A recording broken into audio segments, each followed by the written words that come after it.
রোজার আগে একদিন গুছিয়ে কাজ করে কিভাবে পুরো মাস জুড়ে আপনি মহান আল্লাহ তাআলার ইবাদত বন্দেগী খুব সহজে করতে পারবেন এবং সেই সাথে কিচেনের কাজগুলো অনেক বেশি সহজ হয়ে যাবে, সেই টিপসগুলোই আজকে শেয়ার করব। আশা করি লাইক দিয়ে পুরো ভিডিওটির সাথে থাকবেন। আসসালামু আলাইকুম এভরিওয়ান, সবাই কেমন আছেন? আমি আলহামদুলিল্লাহ ভালো আছি। আজকে আমি কাজগুলো এমনভাবে গুছিয়ে নিব যাতে করে পুরো রমজান মাস জুড়ে আমার কিচেনের কাজগুলো অনেক বেশি সহজ হয়ে যায়। রমজান মাসে অতিরিক্ত কাজের চাপে দেখা যায় যে আমরা ইবাদত বন্দেগী একদমই ভুলে যাই। এই টিপসগুলো ফলো করলে আপনার ইবাদত বন্দেগী ঠিক থাকবে, সেই সাথে আপনার কাজগুলো গুছিয়ে নেওয়া হবে এবং কিচেনের কাজ অনেক বেশি সহজ হয়ে যাবে। যেহেতু আজ আমি পুরো রমজান মাসের কাজগুলো গুছিয়ে নিব, সেই কারণে আমি রান্নাটা শেষ করে নিচ্ছি। আমার কাছে মনে হয় যে মাংস দিয়ে আলু দিয়ে রান্না করলে সেই খাবারটা সবাই পছন্দ করবে, তাছাড়া খুব দ্রুত হবে।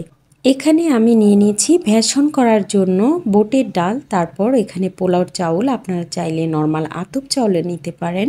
প্রথম টিপসটি হলো যে এই ভেষণ প্রস্তুতি, ডাল প্রস্তুতি এবং ডাবলির প্রস্তুতি। পেঁয়াজুর জন্য আমি নিয়ে নিয়েছি মসুর ডাল এবং খেসারি ডাল। শুধুমাত্র মসুর ডাল দিলে পেঁয়াজুটা নরম নরম হয় এবং খেসারি ডাল দিলে সেটা শক্ত হয়। দুটো মিক্সড করে নিয়েছি যাতে পেঁয়াজুটা অনেক বেশি মুচমুচে হয়। ওই পাশে আমি বোটটা ভিজিয়ে রেখেছি। অনেকক্ষণ আগে ভিজিয়ে রাখলে সেটা সেদ্ধ হতে অনেক বেশি সাহায্য করে। তাছাড়া আপনি যদি দ্রুত করতে চান তাহলে ছোলার পরিমাণ থেকে একটু বেশি গরম পানি করে সেটাতে যদি ঢেলে দিয়ে 1 ঘন্টা রেখে দেন তাহলে ছোলাটা একদমই নরম হয়ে যাবে এবং সেটা সেদ্ধ করতে খুবই সাহায্য করবে। এখন আমি চাল ডাল সব কিছু মিক্সড করে নিচ্ছি এবং সেই সাথে এটা পেঁয়াজুর ডাল, 2 প্রকার ডাল এখানে আমি মিক্সড করে নিচ্ছি। আপনারা কিভাবে করেন সেটাও জানাতে পারেন। আমি খেসারি ডাল এবং মসুর ডাল একসাথে মিক্সড করে ব্লেন্ডার করলে দেখা যায় যে সেটা মুচমুচে একটা ভাব আসে, খেতেও ভালো লাগে। ডালগুলো আমি 2-3 ঘন্টার মতো ভিজিয়ে রাখবো। আমি সকালে উঠেই এগুলো ভিজিয়ে রাখছি। এগুলো ভিজিয়ে রাখলে সেটা নরম হলে তারপর করতে হবে এবং ডালটা খুব বেশি পানি থাকা যাবে না, একদম ছেঁকে নিয়ে ঝরঝরে রাখতে হবে। তাহলে দেখা যায় যে পেঁয়াজুটা করতে খুবই ভালো হয়। অনেক দিন ফ্রিজে সংরক্ষণ রাখলেও পানি টানি কিছুই ওঠে না। ডালের পানি ঝরতে দেওয়ার পর এখন আমি ছোলাটা সিদ্ধ দিয়ে দিব। যেহেতু সকালেই এগুলো ভিজিয়ে রাখা হয়েছে তাই এখন সেটা অনেকটা ফুলে উঠেছে। এখন শুধু সেদ্ধ করার পালা। আমি প্রেসার কুকারে সেদ্ধ করছি, আপনারা পাতিলেও করতে পারেন, যে যার মতো সুবিধা মতো করে নেবেন। কর্মক্ষেত্রে এক একজনের কাজের সুবিধা এক এক রকম, যে যার মতো সুবিধা করে নিলে সত্যি সেই কাজটা অনেক বেশি সহজ হয়। আমি আমার সংসারের কাজগুলো কিভাবে রমজান মাসে খুব সহজে করব সেগুলোই আপনাদের সাথে শেয়ার করছি। যেহেতু আমি এগুলো করে নিচ্ছি সেহেতু আপনাদের সাথে শেয়ার করাও হয়ে যাচ্ছে। এপাশে আমি আলু দিয়ে দিয়েছি ছোলার সাথে, তাছাড়া লবণও দিয়ে দিয়েছি। আলু দিলে দেখা যায় ছোলাটা মাখা মাখা একটা ভাব চলে আসে, খেতে খুবই ভালো লাগে। এখনও যারা যারা আমার ভিডিওটিতে আছেন তারা লাইক দিয়ে পুরো ভিডিওটি দেখতে পারেন, সেই সাথে আমার চ্যানেলটিকে সাবস্ক্রাইব করে দিতে পারেন। ডাল ভেজানোর পর অনেকটা ফুলে উঠেছে এবং বেড়ে গেছে। এখন আমি সেগুলো ব্লেন্ডার করে নিব। ছাকাও হয়ে গেছে, পানিটা একদমই নেই, একদম ঝরঝরে একটা ভাব চলে এসেছে। এখন ব্লেন্ডারে জারে করে সেটাকে আমি ব্লেন্ড করে নিব। ব্লেন্ডারে জারে 10 সেকেন্ড কিংবা 15 সেকেন্ড রাখতে হবে, এর বেশি রাখলে সেটা একদম গলে যাবে। একটু আস্তে আস্তে ভাব থাকলে পেঁয়াজু খেতে ভালো লাগে, সেই কারণেই এরকম রাখা। পেঁয়াজুর জন্য যারা ডাল আমার মতো ব্লেন্ডার করে রাখেন তারা এই টিপসটি ফলো করলে একদম পাটায় বাটার মতো করেই আপনি খেতে পারবেন পেঁয়াজু সংরক্ষণ করে। কোনো প্রকার পানি ছাড়া 10 থেকে 15 সেকেন্ড শুধুমাত্র ব্লেন্ডারে জারে করে ঘুরিয়ে নিলেই হবে। আমি ডালটা মাখিয়ে নিব। সংরক্ষণ করার জন্য দিয়ে দিচ্ছি জিরার গুঁড়া, ধনিয়া গুঁড়া, গরম মশলা গুঁড়া, হলুদ গুঁড়া, মরিচ গুঁড়া এবং আদা রসুন বাটা। এগুলো দিয়ে আমি এটাকে একদম মাখিয়ে রাখবো, পুরো প্রস্তুত করে রাখবো যাতে করে আমি ফ্রিজ থেকে নামিয়ে শুধুমাত্র একটা শেপ দিয়ে সেটাকে ভাজতে পারি। আর একটা কথা বলি, পেঁয়াজটা আমি চাইলে এখন দিতে পারতাম কিন্তু আমি দিব না, সেটা নরম হয়ে যাবে।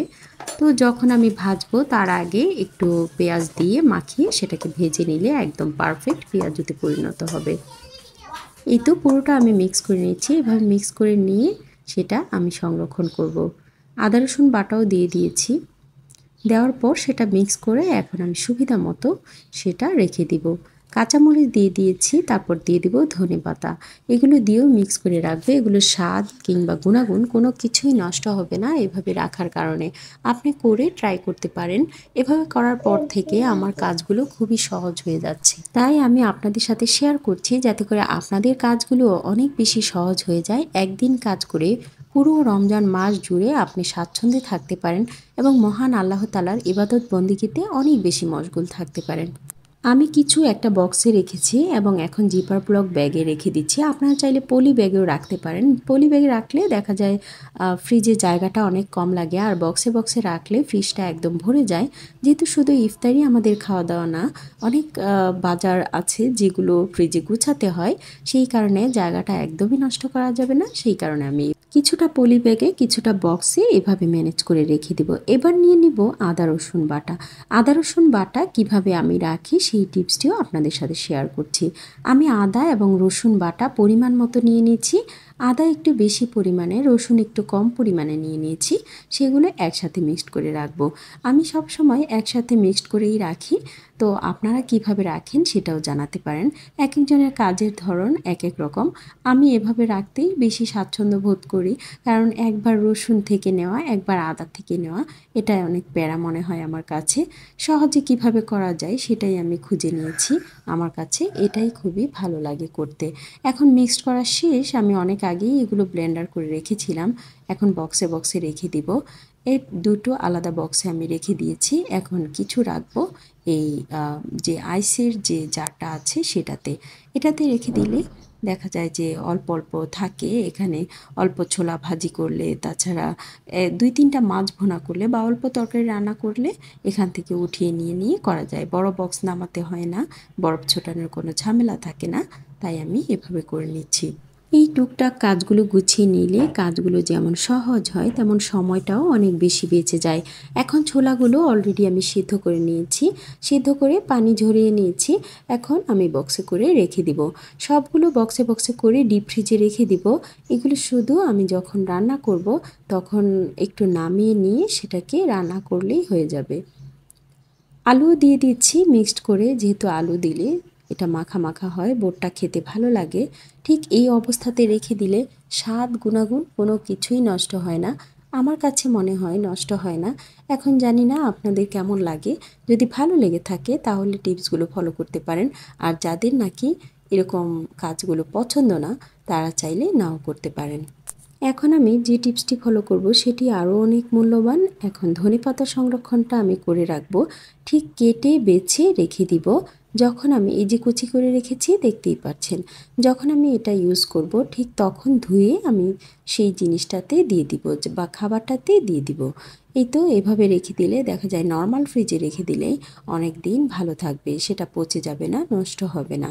একটু যত্ন করে বুঝে শুনে রেখে দিলে সেটা অনেক বেশি কাজে লাগে। রমজান মাসে সবচেয়ে যে দরকারি এবং প্রয়োজনীয় জিনিস সেটা হলো মশলা। মশলা রেডি থাকলে দেখা যায় কাজকর্ম অনেক বেশি এগিয়ে যায় এবং কোনো প্রকার ঝামেলা থাকে না। পাঁচফোড়ন নিয়ে নিচ্ছি, সেগুলো হালকা তেলে আমি ব্লেন্ডারের জারে করে গুঁড়ানো করে নিব। হয়তো ভাবছেন পাঁচফোড়ন আমি কোন ইফতারে কাজে লাগাবো। পুরো ভিডিওটির সাথেই থাকবেন, তাহলেই দেখতে পারবেন যে পাঁচফোড়ন যে ইফতারের ক্ষেত্রে কতটা উপকারী।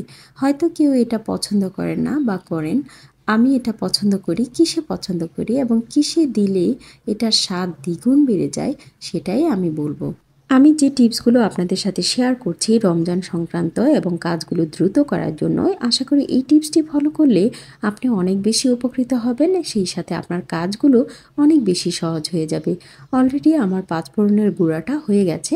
আমি একটা জারে করে ভরে নিচ্ছি এবং সেটা কিসে ইউজ করব সেটাও আপনাদের বলবো। একটু ধৈর্য ধরেন। এই তো পাঁচফোড়নটা আমি সেটার কভারটা লাগিয়ে নিচ্ছি।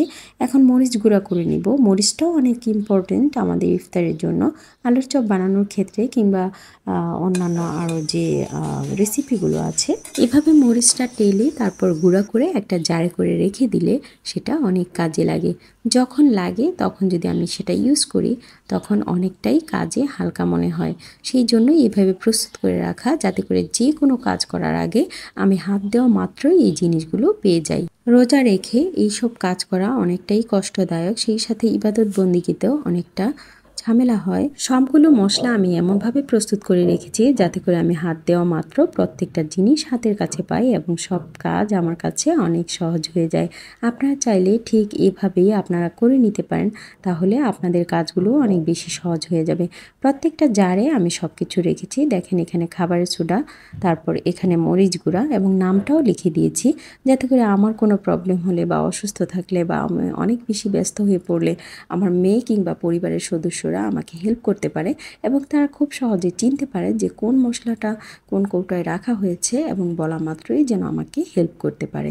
এভাবে করে রাখলে নিজের কাছেও ভালো লাগে এবং কাজ করতেও অনেকটা সুবিধা পাই। আপনারা কারা কারা আমার মতো এভাবে করেন সেটা জানাতে পারেন এবং আমার আইডিয়াগুলো আপনাদের কাছে কেমন লেগেছে সেই মন্তব্যটাও আপনারা করতে পারেন। অনেকের কাছে এই কাজগুলো ভালো নাও লাগতে পারে। যাদের কাছে ভালো না লাগে তারা চাইলে আপনাদের নিজেদের মতো করেই কাজগুলো করতে পারেন। আমি শুধুমাত্র আমার সংসারের কাজে যেগুলো হেল্প করে সেটাই আপনাদের সাথে শেয়ার করছি। এখন যে টিপসটি শেয়ার করব সেটা অনেক বেশি মূল্যবান ভেষণ প্রস্তুতির ক্ষেত্রে। ভেষণটা আমার এটা মেশিন থেকে ভাঙানো হয়েছে, যেহেতু এখন নিয়ে এসেছে সেটা আপনাদের সাথে শেয়ার করছি কিভাবে প্রস্তুত করে রেখেছি। এখানে আমি লবণ ছাড়া সব কিছু দিয়ে দিয়েছি। এখানে আমি দিয়েছি অল্প জিরা গুঁড়া, গরম মশলা গুঁড়া, হলুদ গুঁড়া, মরিচ গুঁড়া, খাবারের সোডা এবং পাঁচফোড়নের গুঁড়া। আমি বলেছিলাম পাঁচফোড়নের গুঁড়া আমি কিসে ইউজ করি আপনাদেরকে বলে দিব। আপনারা যদি ভেষণে অল্প পাঁচফোড়নের গুঁড়া ইউজ করেন সেটার স্বাদটা অনেক বেশি বাড়িয়ে দিবে। চাইলে ট্রাই করে দেখতে পারেন। যখন আমি ভেষণটা গুলাবো তখন শুধু আদা রসুন বাটা এবং লবণ দিয়ে দিলেই এটা একদম প্রস্তুত হয়ে যাবে। আগে থেকেই এই সবজিগুলো আমি ফ্রোজেন করে রেখেছিলাম। এখানে কাঁচামরিচ কুচি কেটে রেখে দিয়েছি এবং গাজর কুচি রেখে দিয়েছি। গাজর কুচিটা পাকোড়া টাইপের কিছু বানালে সেটা অনেক বেশি কাজে লাগে। টমেটোগুলো কেটে একদম ফ্রোজেন করে রেখেছিলাম এবং আদা রসুন বাটাও প্রস্তুত। এখন ছোলাগুলো প্রস্তুত করা হয়ে গেছে। প্রত্যেকটা জিনিস বক্সে বক্সে করা হয়ে গেছে। এখন আমি সেগুলো ফ্রিজে সংরক্ষণ করার জন্য প্রস্তুত করব। এখন আমি সবগুলো নিয়ে নিচ্ছি। আপনারা চাইলে এরকম একটা বক্সে সব প্যাকেট রেখে দিতে পারেন, তাছাড়া আলাদা আলাদাও রাখতে পারেন। জায়গা খুবই কম লাগবে পলিব্যাগে করে রাখলে, সেই জন্য আমি এগুলো প্রস্তুত করে নিচ্ছি। এখন একে একে সবগুলো আমি ফ্রিজে রেখে দিব। এমনভাবে রাখবো যেন ফ্রিজের জায়গা কিছুতেই নষ্ট না হয়। ডিপ ফ্রিজে সবগুলো সংরক্ষণ করব, কিন্তু যখন আমি এই কাজগুলো করব মানে ইফতারটা প্রস্তুত করব তার ঠিক 2 থেকে 3 ঘন্টা আগে এগুলো নামিয়ে সেটাকে প্রস্তুত করে নিতে হবে। এমনভাবে রেখে দিলে পুরো রমজান মাস জুড়ে আপনার কাজগুলো হয়ে যাবে অনেক বেশি সহজ এবং আমাদের মহান আল্লাহ তাআলার পবিত্র রমজান মাসটি আমরা অনেক বেশি ইবাদত বন্দেগীর সাথে কাটাতে পারবো। সবাই ভালো থাকবেন, সুস্থ থাকবেন। আল্লাহ হাফেজ।